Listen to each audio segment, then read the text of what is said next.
Hey, it looks like we don't have anybody else in the waiting room. If you want to go ahead and get started. Okay, so hello. We were just talking that it's unbelievable. We are in session 8 already. So 2 more, but it has been good. So it's so nice to see you all. If you want to put your cameras on, it will be good so we can also see you. And we will start with introduction. So even though most of us know each other at this point, but I think it's important for the new people and the ones that don't remember us maybe. I'll go ahead and start. My name's Amber Rogers with Mountain Pacific Quality Health and just trying to help out with the support of this great program. Thank you, Amber. What about you, Mary? Hi, Mary Argonis, Mountain Pacific Quality Health, and I'm at the Hawaii office, and I'm your IT support. Thank you. Betty, I'm going to ask my camera how I can see you in my screen. Morning. I'm Betty Strack. I'm a licensed marriage and family therapist in Northern California, about an hour and a half north of San Francisco. So this has been a very good program to be a part of. I appreciate it. Thank you. Thank you. It's great to have you here. Pardon? It's great to have you here. Thank you. Thank you. Megan? Hi there, I'm Megan Fallon. I'm a licensed clinical social worker in Billings, Montana. I have a private practice and work primarily with older adolescents, young adults, and perinatal clients. Right. Jacob? I'm Jacob Wetzel. I work at a partnership for children in Missoula, Montana, and I am in the case management position. We'll be working with some Project Welcome with some perinatal and postpartum mothers. So this will be some great. That's great. It's great to have you. Ray? Hi, everybody. My name is Bree McLaren. I'm a registered nurse and the executive director of Healthy Mothers, Healthy Babies, working with the team here on the ECHO crew. Thank you. Stephanie? Hi, everybody. I'm Stephanie Morton. I'm the program manager from Healthy Mothers, Healthy Babies. Great. And Mandy? I see. Hey, I'm Mandy. I'm the care coordinator here at St. V's Midwifery and Women's Center. Right. And I'm going to turn back my camera off so I can finish lunch. Okay. You can keep your camera. It's okay. No. Anyone else want to introduce? Okay. So today we are going to talk about substance abuse in the perinatal population. So let me turn on to share my screen.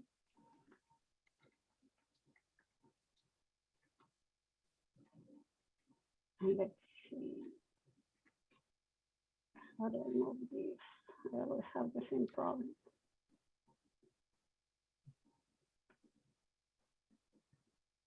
You're showing the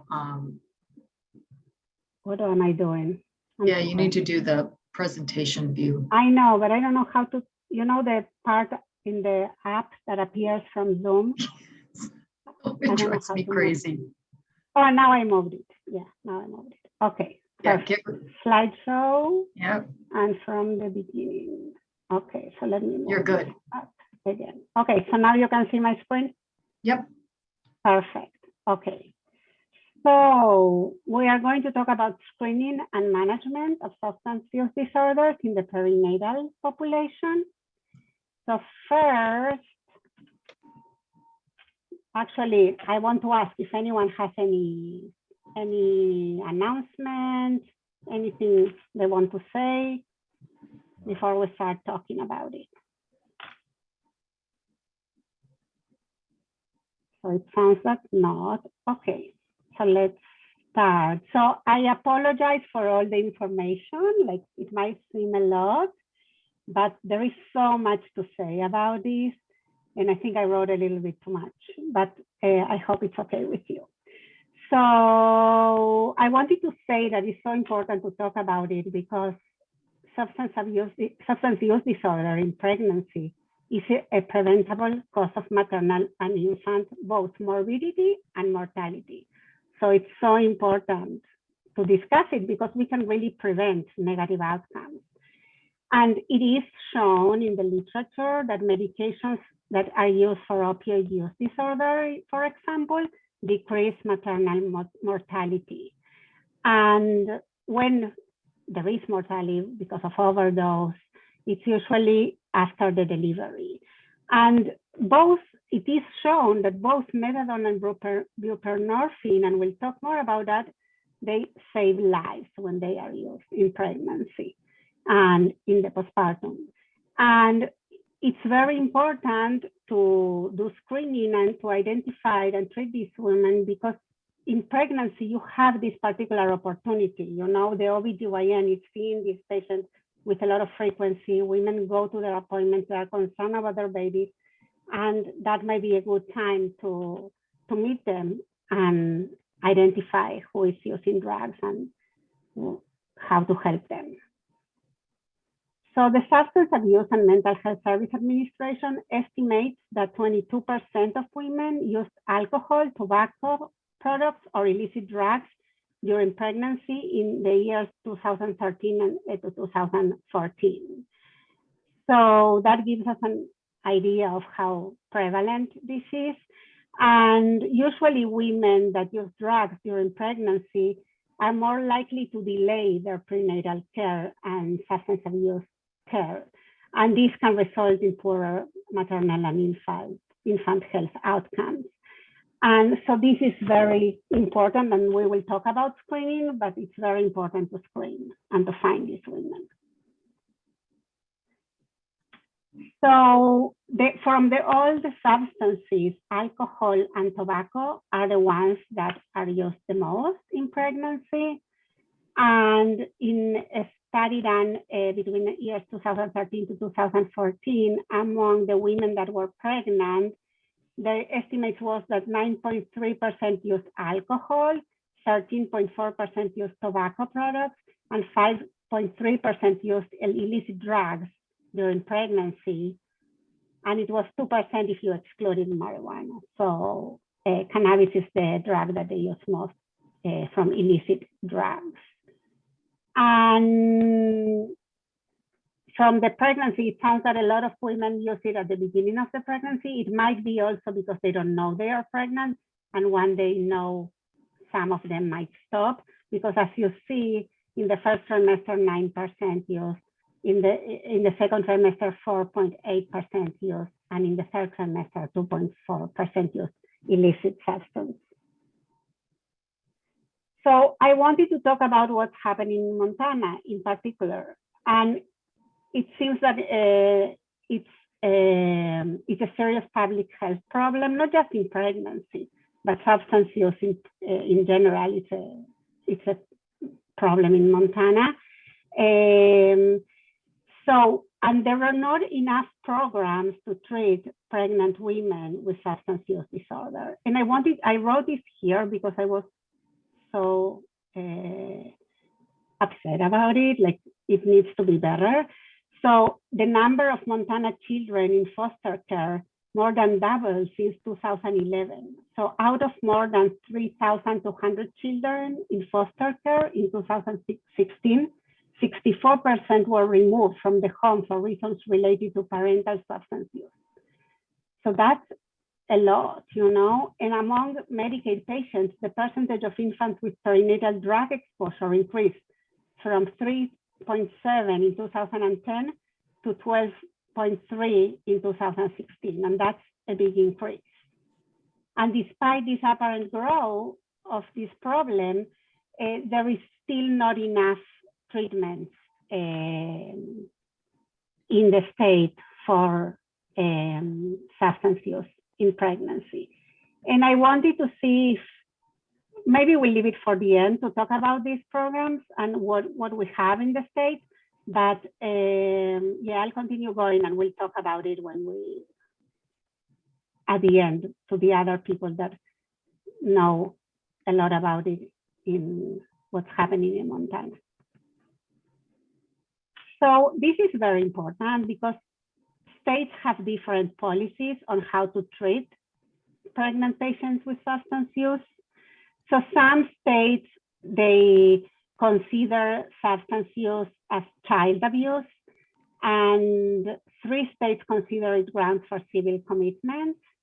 Then there are states that require healthcare professionals to report suspected prenatal drug use, and some states require them to test for prenatal drug exposure if they suspect drug use. Then there are some states that created or funded drug treatment programs specifically for pregnant women. And some of these states provide pregnant women a priority to access state-funded drug treatment programs.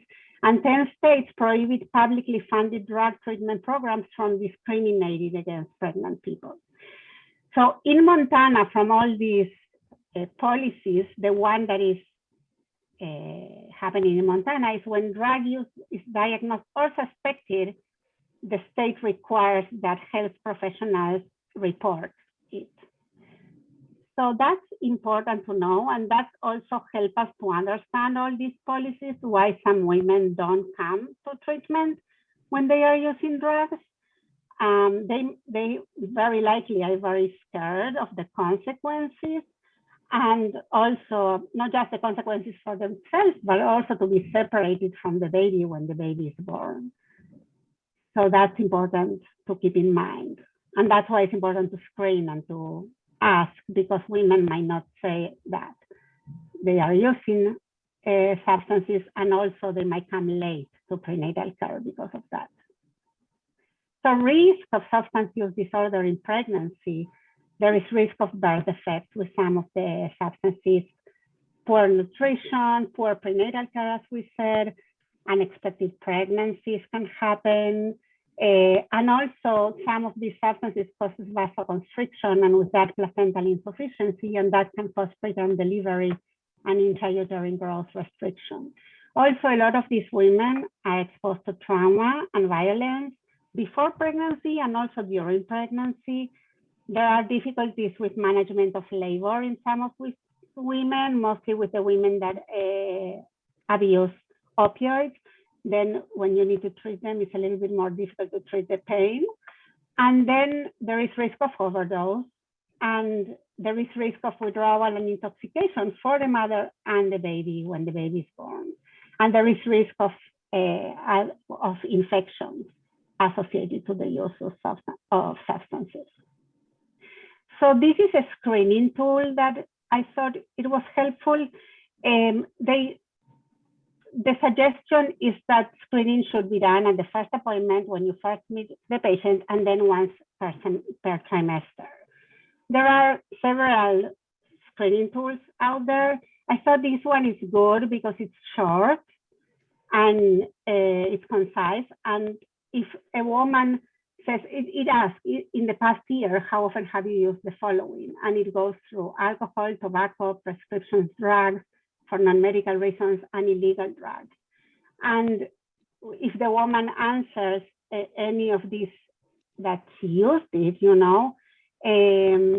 need to follow up, and that will help you to recognize these women. And then we'll talk about what to do when you recognize these women. In terms of opioid use disorder, we need to remember that some women abuse it in a way that is they are using illicitly the drugs, but also there are a lot of women that are prescribed these medications that might be using it more than supposed, but some women are using it as they were prescribed, and all these women can have opioid use disorder, and also this can have consequences for the baby, and we'll talk about that. In a large national sample of insured women, 14.4% of women filled at least one prescription for opioids, and most women who chronically use opioids before pregnancy continue to use into pregnancy. So the opioids are not teratogenic per se, which means they are not going to cause malformations. but they can cause a lot of problems in pregnancy. And one of the things that is thought is that the risk is associated when women abuse the opioid in pregnancy. And it is associated with the highs and lows of the opioid in the bloodstream of the baby, because that's what seems to cause like withdrawal in utero, and that can cause like fetal demise, stillborn, intrauterine growth restriction, placental abruption, preterm labor, postpartum hemorrhage, low Apgar scores, olyrhamnios, that is low liquid in the uterus when the baby is growing, and C-section delivery. So there are also risks associated with opioid use disorder in pregnancy after the baby is born. And we know it causes growth deficiency, small head circumference in the baby, neurobehavioral problems, and sudden infant death syndrome. So, and some of this is associated to the neonatal abstinence syndrome that we'll talk more in a few slides. In terms of the mother, we already said that when women use substances, they might have poor nutrition, poor self-care, increased risk of infection and overdose. So there's no FDA-approved treatment for perinatal opioid use disorder.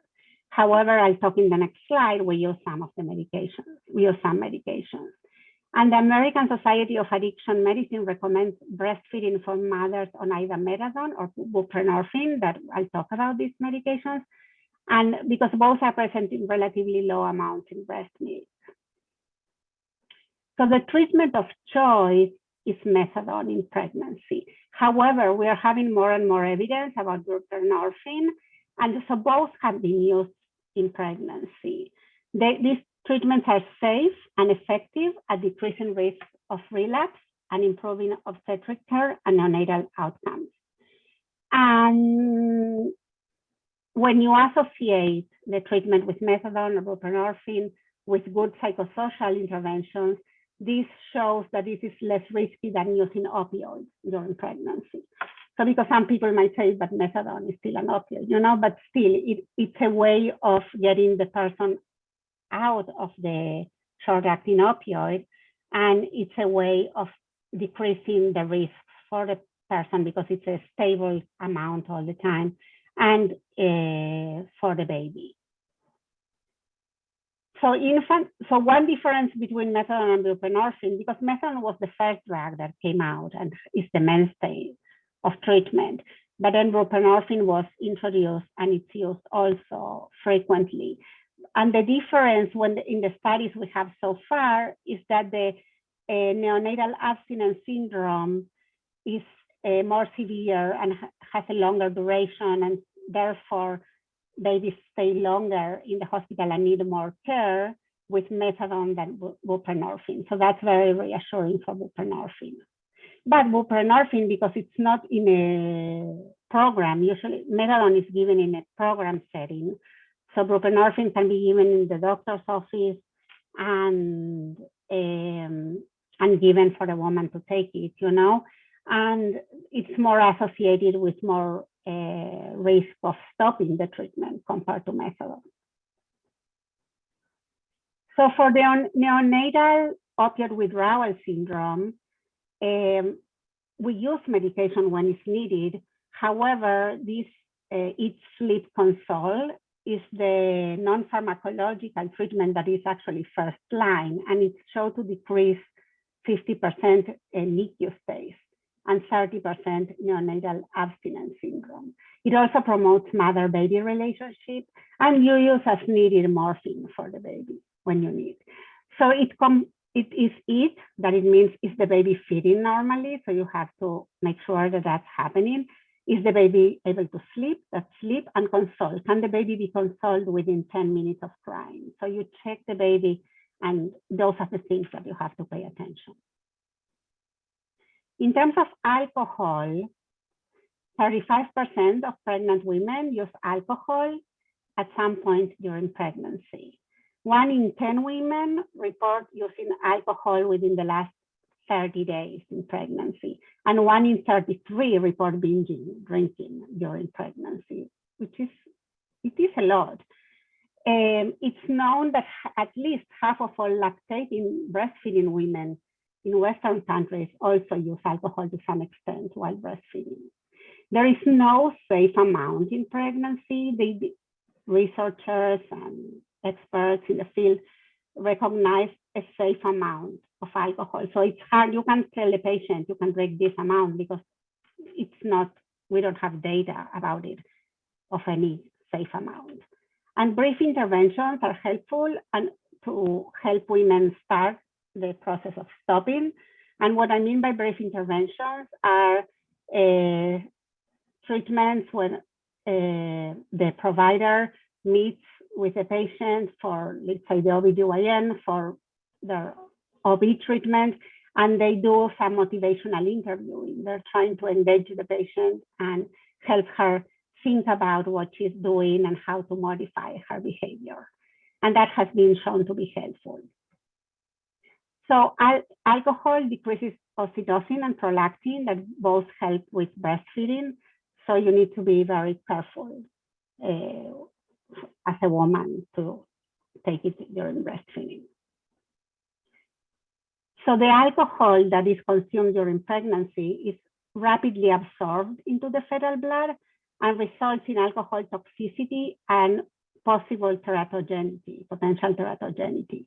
And the fetal alcohol spectrum disorder are the most common and preventable cause of intellectual disability in the US. That's very important to keep in mind. 2 to 5% of all US live births and is associated with birth defects, mental retardation, and neurodevelopmental disability. So it's important to keep an eye on it because it's still happening and you see these children in school.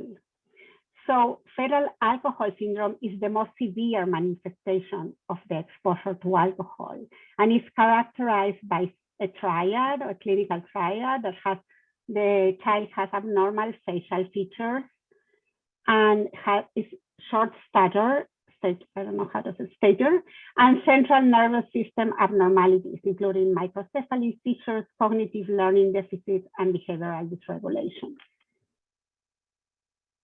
So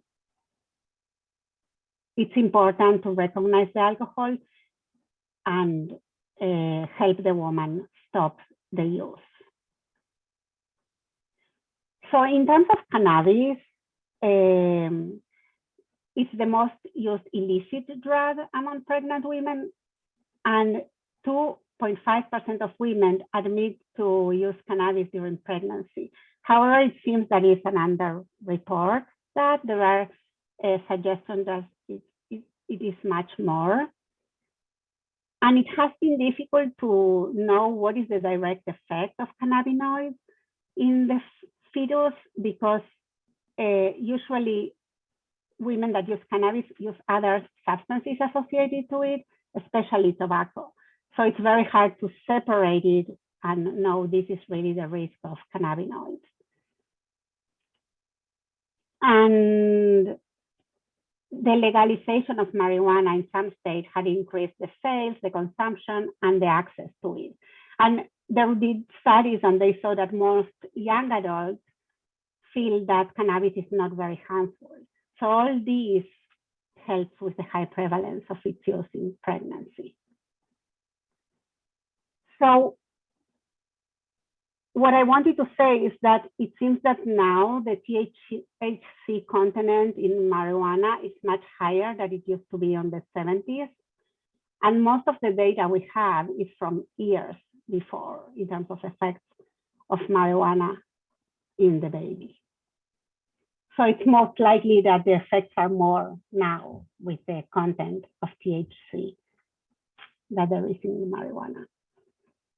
So cannabis has been associated with growth restriction in middle to late pregnancy, lower birth weight, stillbirth, preterm birth, and some neurobehavioral disturbances in the newborn. Long-term growth can also be affected, and they saw that smaller head circumference at birth increase later on in disparity in adolescents.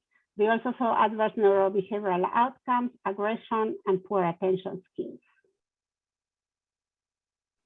And in a cohort study, a large cohort study, they saw that children exposed to marijuana during the first and third trimester exhibit more hyperactivity and impulsivity and decreased attention.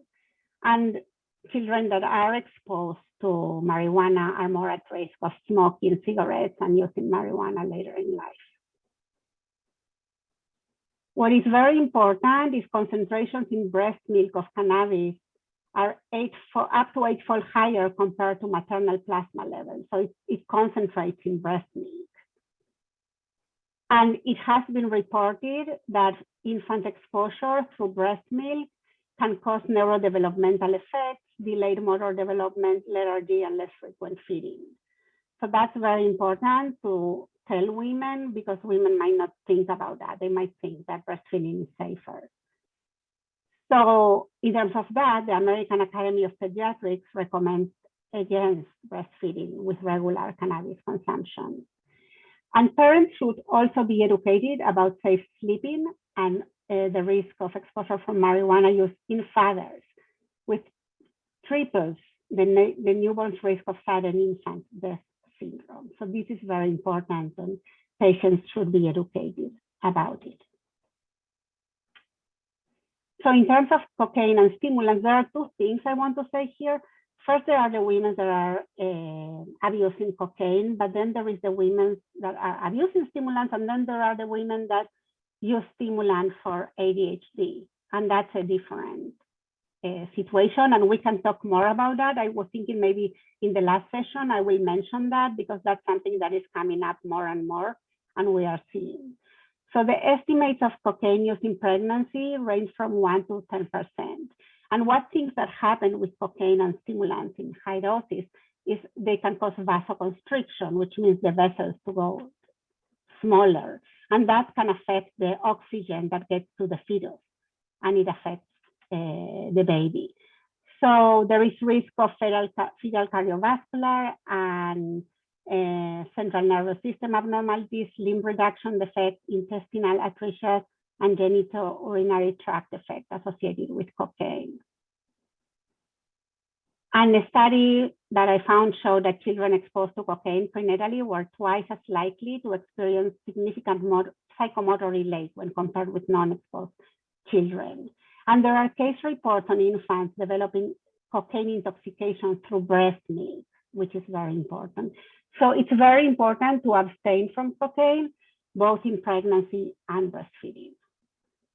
In terms of tobacco, that is so prevalent, the rates vary between 12% to 25%, and it is really associated with a lot of negative outcomes for the baby.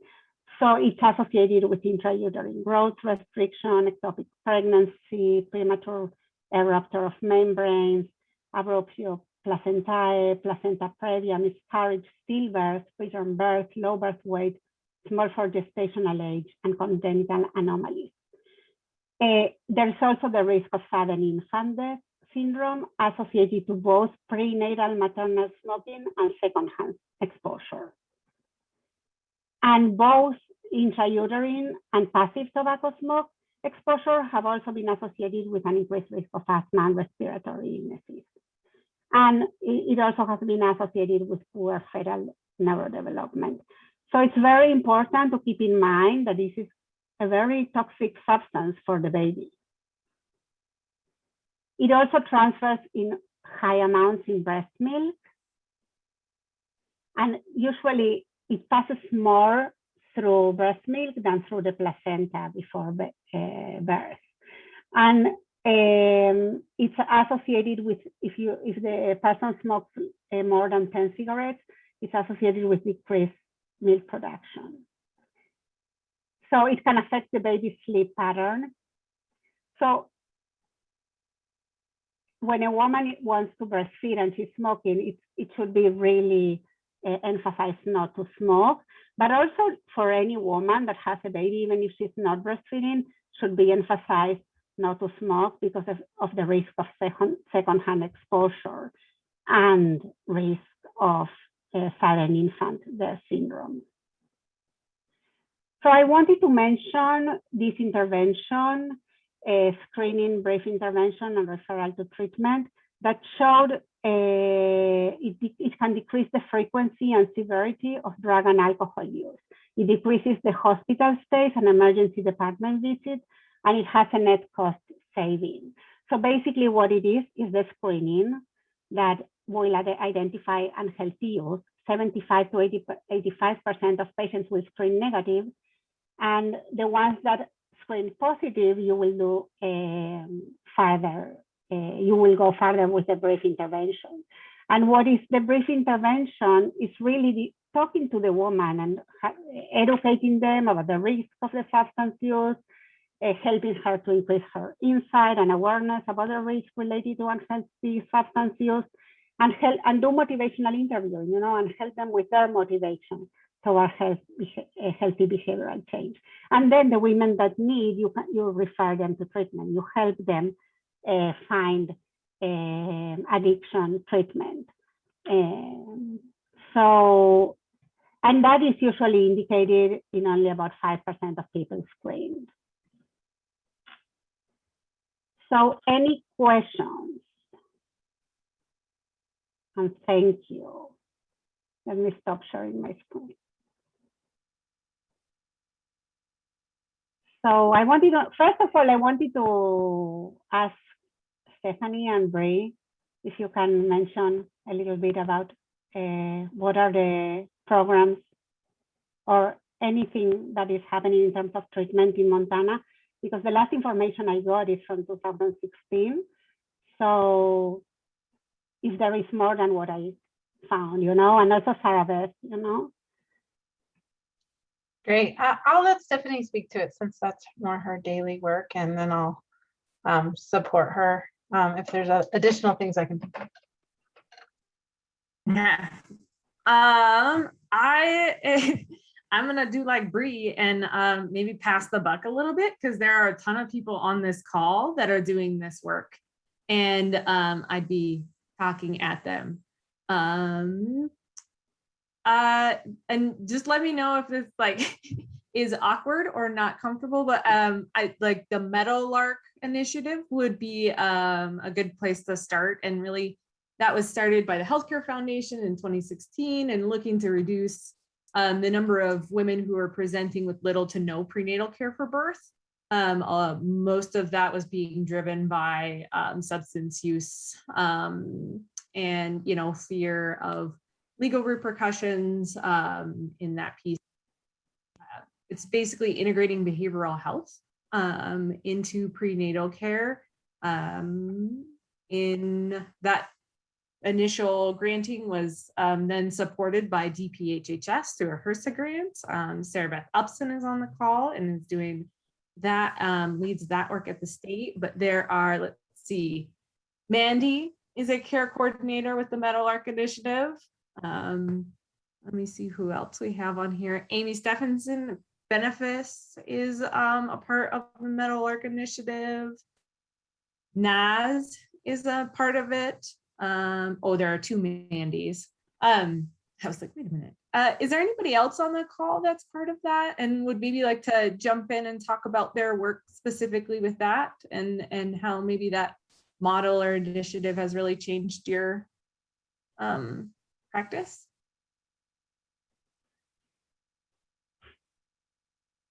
Oh, and somebody else is also.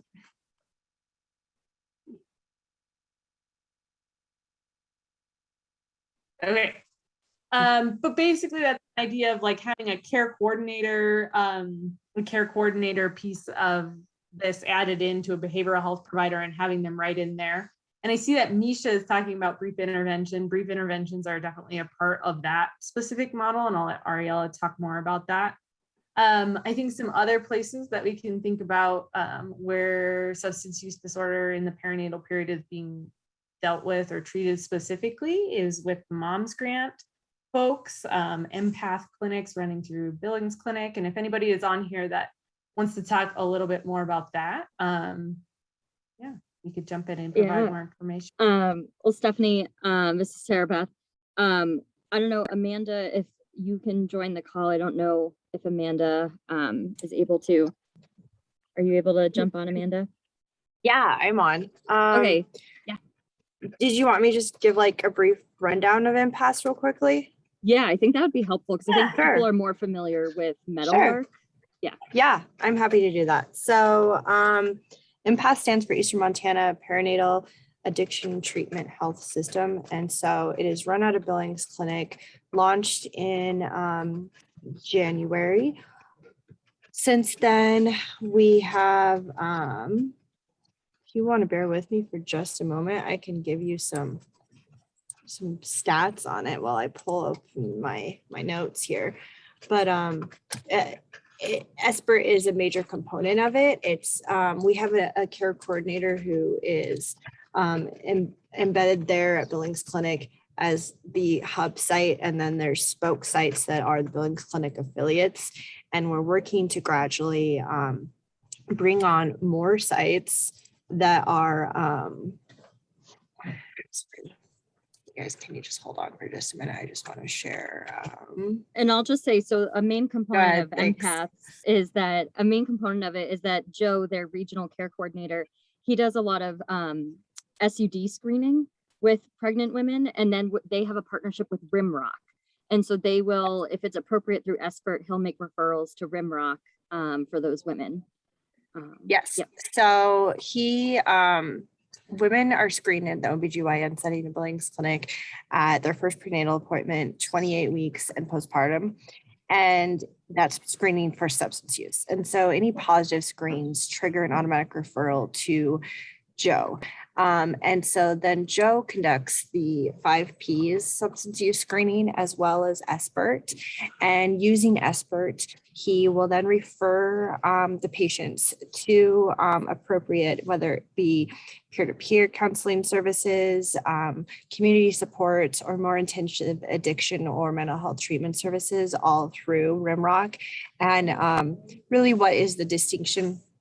Well, I guess there's a few, but distinctions between impasse and what Meadowlark sites are doing. So we have the one care coordinator that is triaging patients from multiple sites via telehealth rather than Meadowlark having them embedded in each individual site, and that we use telehealth instead of in person. And I'm sure there's others, but those are really the two that stand out to me. So we're working gradually to bring on more sites outside of the Billings Clinic network.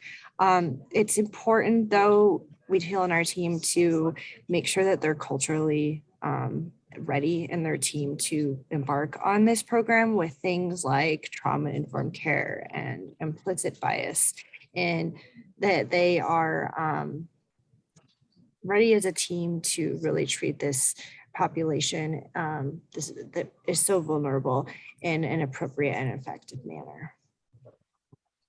Does that help? Okay. Yeah. Thank you, Amanda. Yeah. Thank you, One Amanda. other, Ariella, is it okay if I call out one more program that I just want people to be aware of? Sure. Sorry, Gavin, can you give like just a quick 1 minute rundown on Project Welcome? You guys are kind of new to the scene and specific to Missoula, but it's of interest, I think. Totally. So my name is Gavin Wisdom. I'm with Partnership for Children here in Missoula. I'm here with Jacob Wetzel and Jennifer Knudsen, 2 of our case managers. So yeah, Project Welcome, kind of how it was explained to me when we started this program this year was we were awarded a grant through the Strengthening Families Initiative, which is to work kind of alongside the Meadowlark Initiative, and really kind of expands that brief intervention. So what's happening in the integrated behavioral health setting is that brief intervention. And then what? We are that then what? We are that something more outside of that medical setting. We've got a team of therapists and case managers who have gone through and are going through specific training like perinatal mental health and substance use disorder training to better serve these folks, both through pregnancy and the first years of their kiddo's life. So that's in a nutshell, Project Welcome. So thanks, Stephanie. Yeah, okay. Thank you. This is so informative. Very, very helpful. But I think somebody asked about the brief intervention, and I think it's so key, like, because people, like providers, think that they need to really spend a lot of time with the patient and really like do an exhaustive intervention. But really, with these brief interventions where you use motivational interviewing and you are like really using education, and explaining to the patient like what are the risks and what can happen and how things can be better, it really motivates them for change. So I think that's so important.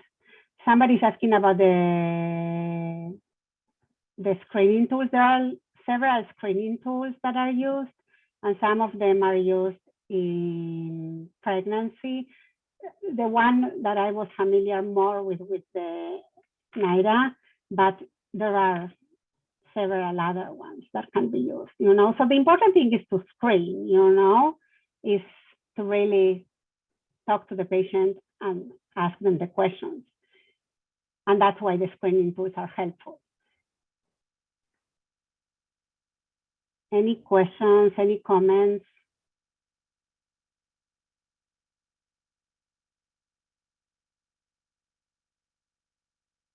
So I was wondering if anyone has a case that they want to discuss or talk about.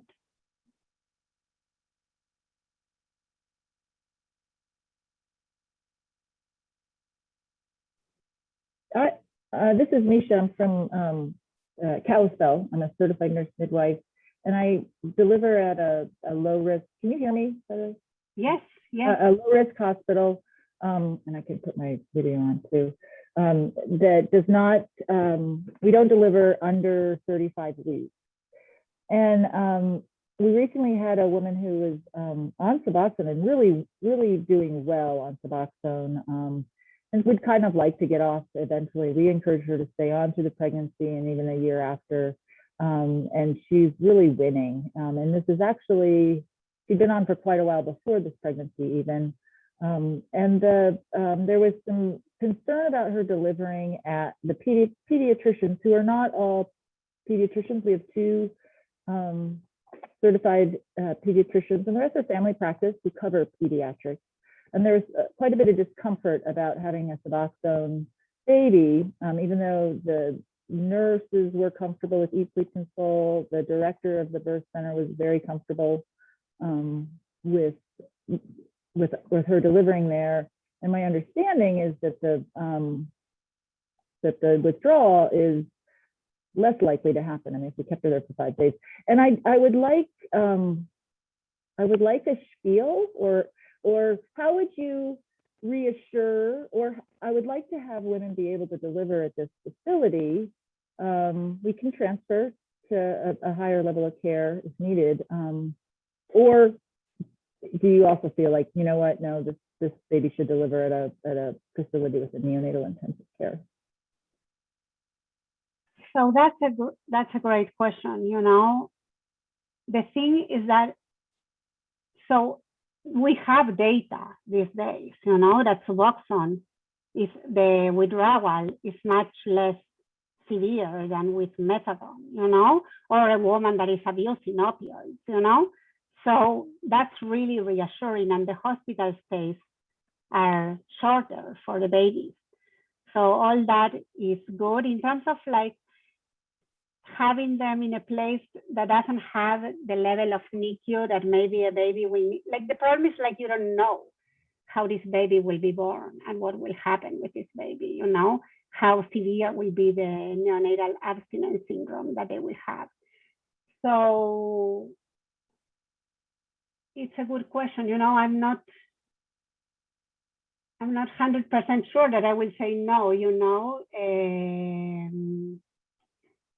I will keep them in a place that has like a low level of complexity for managing these patients, these babies, because you don't know what will happen with that baby. We know that the data shows that it will be better than with methadone, but these babies can still have an important neonatal abstinence syndrome. So.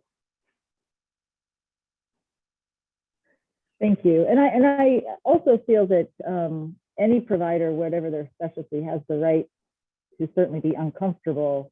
So I don't want to I'm not trying to say throw them under the bus by any means, or if they really are uncomfortable, then we do have another facility nearby that can accommodate. And so, yeah, I just wasn't, so thank you. Yeah. Anything else? Any other questions, comments, suggestions? I couldn't read, but there were some chats about the different screening tools. So I don't know if someone wants to talk about the different screening tools, or what did they use, what they have more experience with.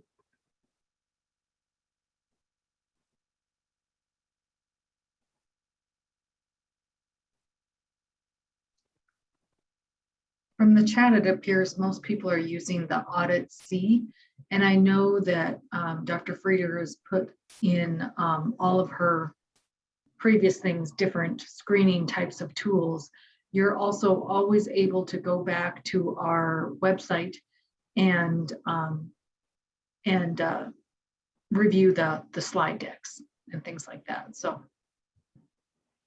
Yeah, the other thing was when I was thinking about cases, one patient stand up to me, one of my patients in my mind, and it was a patient that was abusing opioids, and that was actually did a detoxification during pregnancy, which is not really encouraged. What is really encouraged is to use methadone or buprenorphine, but not to really detox this woman during pregnancy because of the risk of affecting the baby during those withdrawals that the baby can have, during the detoxification in the fetus, So in terms of that, if you are going to do a detoxification for opioids during pregnancy, you have to do it in the second trimester and in a facility that knows how to handle that under care of a doctor that knows how to deal with it, and you do it very slowly.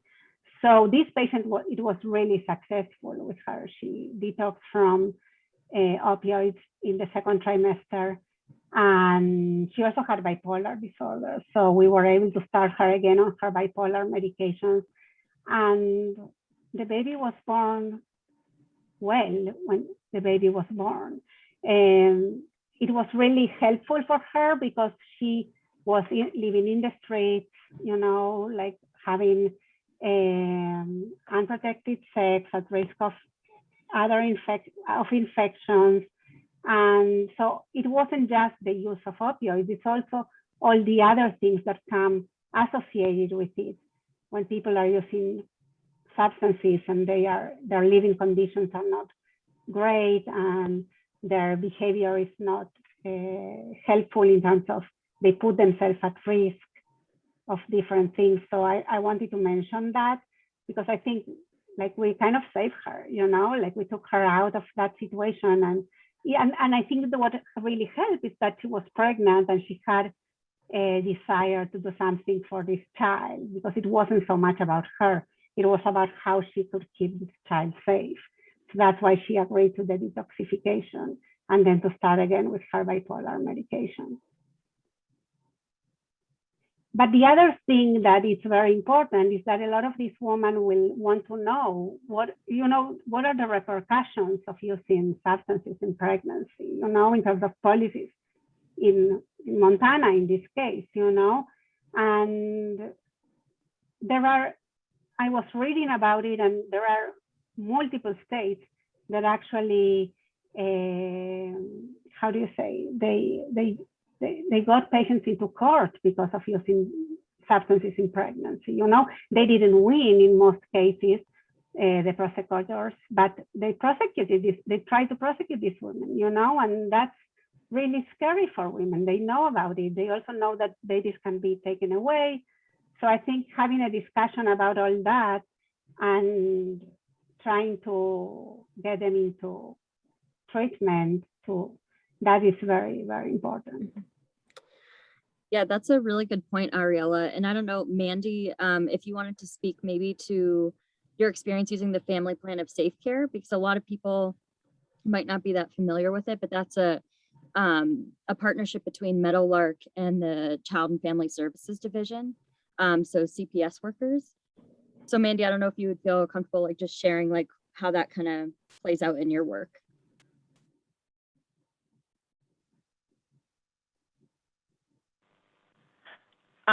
So I haven't been that successful with family plan of safe care yet, but the whole idea of it, which I think will be brilliant once we can get that first mom going, is when mom is struggling and have there might be some factors that might cause baby to be removed, to get CPS hooked up with them and start kind of get services into place, and which is obviously kind of what I'm trying to do and get CPS on board.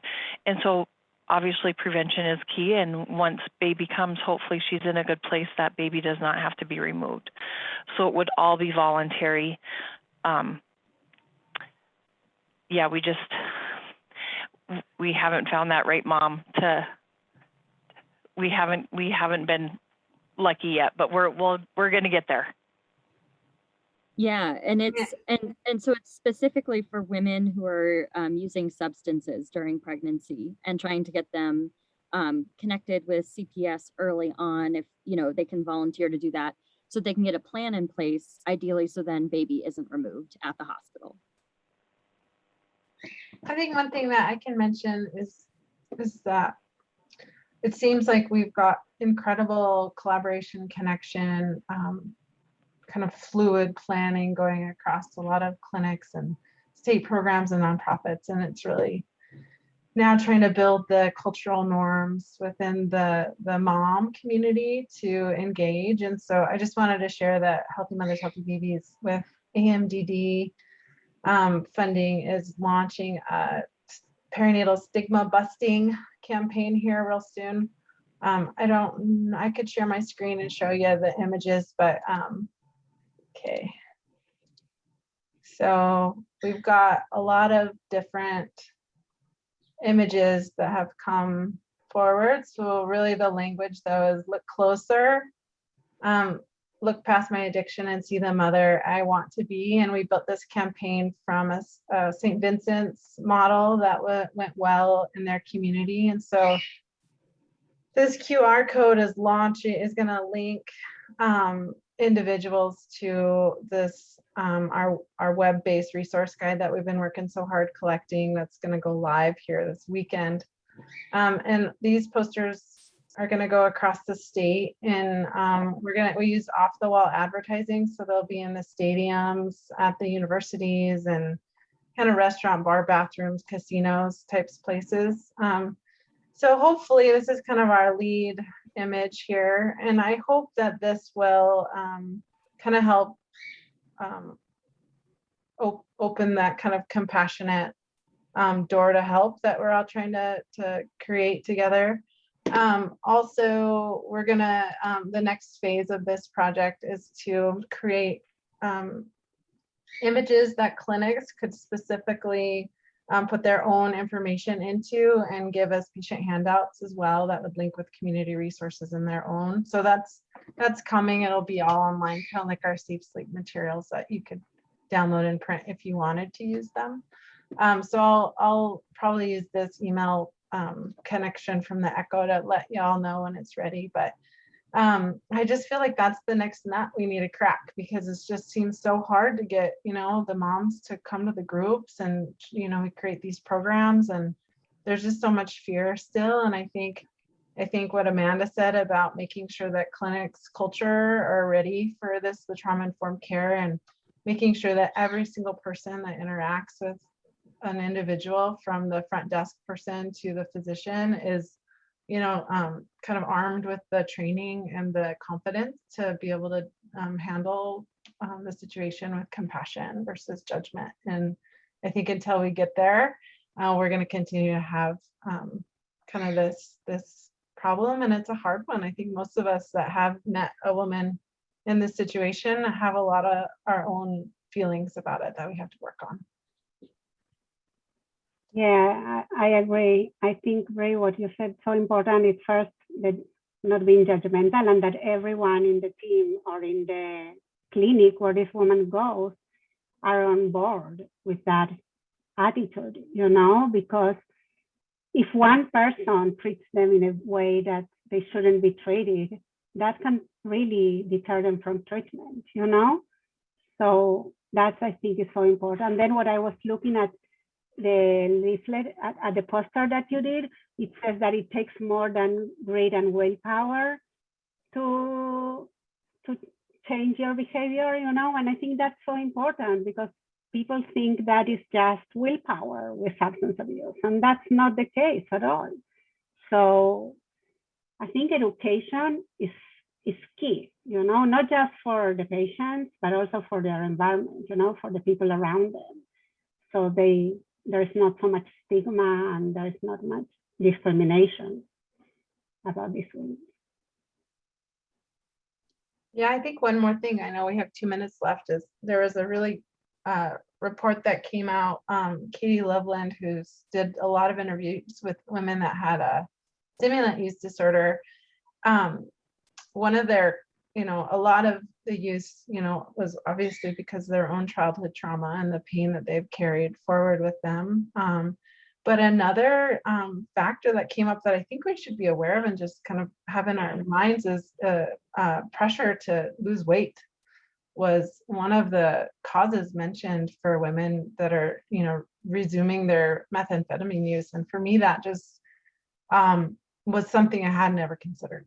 So I thought I'd put it out there as you're assessing moms and thinking about these women, just kind of checking in with their own kind of identity and body image, and knowing that women struggle to get that feeling back, whether it be with too much coffee or stimulant use of other kinds. So I thought that was something to bring up here too. Yeah, that's so true. Anything else? We have 1 minute.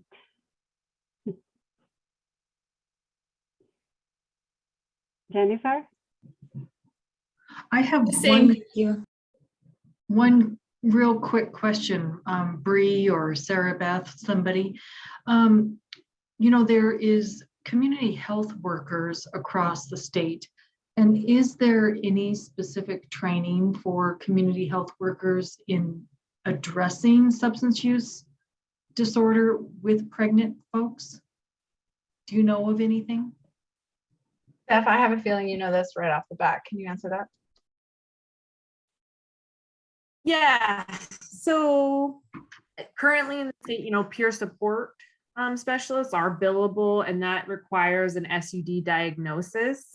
So families that have a or women that have a diagnosis and are working with that eligibility under there, but it's not specific under pregnancy. But that spectrum of kind of peer supported, whether that's a peer support specialist, community health worker, behavioral health worker, that is really being pushed out in the perinatal period by a couple of specific groups. I would say another Strengthening Families funded site, which is One Health out of Miles City, also a Meadowlark site. They're really expanding the use of peer supports into how they're interacting with women, and really engaging with folks that maybe are not likely to engage in treatment because of the things we've talked about before, whether it's legality and just providing them basic peer supports. We also know that in general, pregnant people who cite that they feel like socially and emotionally supported are, you know, at lower risk for any kind of perinatal mental health condition, including any substance use in that time period. So there, you know, when we think about the spectrum of like treatments, whether we're looking at inpatient that allows kids to also be there, and then all the way in like maybe to these lower like community health worker, behavioral health workers, so, you know, interventions that are less time intensive and resource intensive. There's, you know, there is something along all of those, and I think all of those are growing, but ultimately we just don't have enough resources to serve all the people who are experiencing this right now. And so that community health worker, behavioral health worker training on more family support stuff, which I know is happening through AHEC at MSU, and that extension program. Yeah, we're still developing that piece out. And if there's anybody else, trying to see if there's any teams on here that are using. I don't think there's any other peer support or models on there. But yeah, definitely a place to reach people where they're hard to reach. And then also just those basic supports of like peer supporting in group and social conversation and how we can do that. HMHB is working with training up people in the group peer support model, which Chelsea, I know, is Chelsea Solberg in Lewistown is one of our GPS folks, and more training is being offered in that. So yeah, considering the full spectrum of what treatment and care for these women and families looks like is super important. Thank you. Thank you so much. Thank you for everyone. We have to stop. It's over 3 p.m., but I'm so happy for this space and the conversation we're all having. So we'll see you again for the next echo. Thank you. Thank you.